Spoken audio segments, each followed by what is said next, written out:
Hello everybody, the Quiet Atheist here. I know that you guys are aware of the fact that it is extremely dangerous for Muslim women in countries where Islam is in control. There are times when women risk their lives because they want to have the opportunity to actually think for themselves. This article that I'm sharing with you guys today is another prime example of the dangers that these women have to face, especially pro-LGBT Muslim women. I want to first take the time to correct the title of the article itself. The guy who wrote the piece is under the assumption that the people who are reporting women to their governments are Twitter trolls. That is incorrect. It is Muslims. It is these religious people who are reporting these pro LGBT Muslim women to their governments. Just thought that I would point that out real quick. I actually hope that in the future this guy would provide a much more coherent title that is a little more, I should say, accurate, if you will. From what I understand, there are atheists even being reported as well. So let's continue. A band of Twitter trolls alleging to be from the Middle East spent Sunday and Monday repeatedly reporting atheist and pro LGBT girls and women to the local authorities in places where blasphemy laws allow for punishments as severe as death. Stories of social media harassment have become increasingly common in recent years, but the consequences of this trolling campaign could be far more serious than most. Twitter users in Kuwait have already spent years in jail for tweets similar to the ones trolls unearthed on Sunday and Monday, as repeated requests to Twitter to ban those doxing young women have so far fallen on deaf ears. Twitter user Adult Gaze tweeted a screenshot of one of Pharaoh's tweets from February, which had replaced the word domain in a verse from the Quran with a slang word for vagina. This is the end of another atheist, and we should continue exposing every Arab atheist child to their parents who do not know of their atheism, Adult Gaze wrote in Arabic above the tweet. Several friends of Pharaoh on Twitter told the Daily Beast that she is only 16 years old and lives in Kuwait. Adult Gaze urged his followers to report her tweets to authorities after tracking down and disseminating appropriate government email addresses.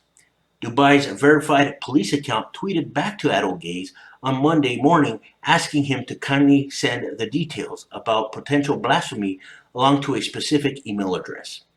His entire account is of him reporting LGBTQ and ex-Muslims or harassing them until they deactivate, said Dubai-based Twitter user Afra, who declined to give her last name because she says, and I quote, "It could really affect my safety." On Monday, Pharaoh tweeted, "They found me. I'm gonna puke." Then she says, and I quote, "I'm deactivating, guys." She then deleted her account.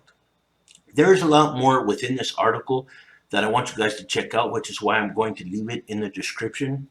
There is one more thing that I do want to share with you guys, and it is a tweet from Adult Gaze saying, and I quote, "They live in our safety and eat from our God-given bounties. But when they disrespect your faith, or our faith, I should say, you think they deserve mercy or forgiveness?" He also wrote this in Arabic, guys.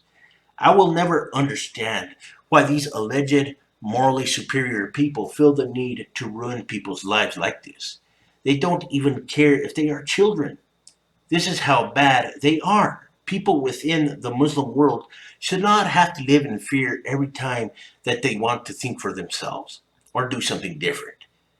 This is an ongoing problem that will never go away as far as I'm concerned. More lives are going to get ruined and more innocent people are going to die. I often ask myself, guys, how can something like this be fixed? How can these innocent people live happy lives? Because after all, they actually deserve it. I guess I will never truly understand why an ideology like Islam or Christianity has so much power.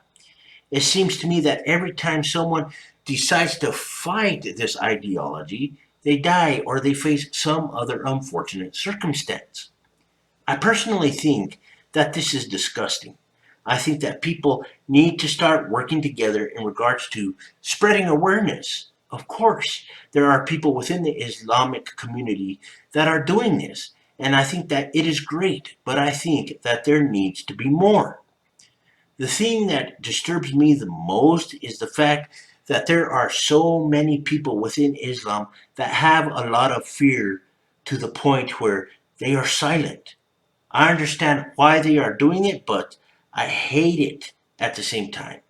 These poor, innocent people do not know what is going to happen next, and it sucks.